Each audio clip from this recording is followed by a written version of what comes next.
లోక్సభ ఎన్నికల ఫలితాల్లో బీజేపీ నేతృత్వంలోని ఎన్డీఏ కూటమి దూసుకుపోతోంది. కేంద్రంలో మరోసారి ప్రభుత్వ ఏర్పాటుకు అవసరమైన 272 సీట్లు మెజారిటీ మార్కును ఎన్డీఏ కూటమి దాటేసింది. 294 స్థానాల్లో ఎన్డీఏ కూటమి ఆధిక్యంలో కొనసాగుతోంది. ఎన్డీఏ కూటమికి తొలి విజయం దక్కింది. గుజరాత్లోని గాంధీనగర్ నుంచి పోటీ చేస్తున్న కేంద్ర హోంమంత్రి అమిత్ షా కాంగ్రెస్ అభ్యర్థి సోనాల్ రమణ్ భాయ్పై 3,96,512 ఓట్ల తేడాతో విజయం సాధించారు. ఇక 26 సీట్లు గెలిచి క్లీన్ స్వీప్ చేసింది.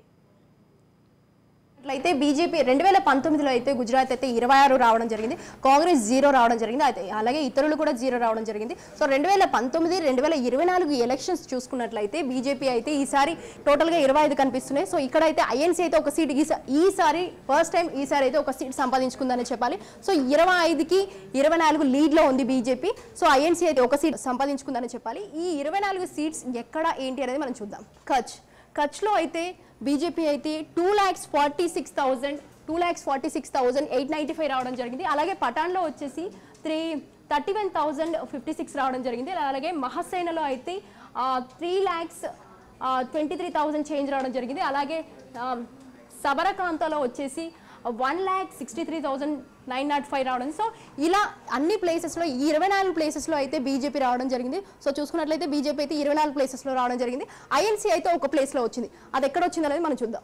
ఐఎన్సీ వచ్చేసి బలసకాంతలో వచ్చేసి ఐఎన్సీ వచ్చేసి 31,519 రావడం జరిగింది. సో ఇన్ని ఇయర్స్లో అయితే ఇన్ని టైమ్స్ ఎలక్షన్లో అయితే ఫస్ట్ టైం అయితే ఐఎన్సీ రావడం జరిగింది. సో ఐఎన్సీ కూడా గుజరాత్లో ఒక సీట్ను సంపాదించడం అయితే అసలు ఊహించలేము. సో ఒక సీట్ అయితే మొత్తానికి అయితే సంపాదించింది. సో ఈ మోదీ కేంద్ర హోంమంత్రి మన అమిత్ షా అయితే వీళ్ళ సొంత రాష్ట్రాలు ఇవి. సో వీళ్ళు ఎక్కడ ఓడినా కానీ ఇక్కడ మాత్రం వీళ్ళు ఓడిపోరనే చెప్పాలి, ఎందుకంటే ఇవి వీళ్ళ సొంత రాష్ట్రాలు. సో అహ్మదాబాద్ విషయానికి వస్తే అహ్మదాబాద్ చుట్టూ అయితే ఇండస్ట్రియల్ కారిడార్ని ఏర్పాటు చేయడం జరిగింది. అలాగే కొన్ని పరిశ్రమలను కూడా తీసుకురావడం జరిగింది. అలాగే కొన్ని ఐటీ కంపెనీస్ కూడా తీసుకురావడం జరిగింది. సో మొత్తంగా చూసుకున్నట్లయితే గుజరాత్ విషయానికి వస్తే ఈసారి అయితే 24 సీట్లు రావడం జరిగింది.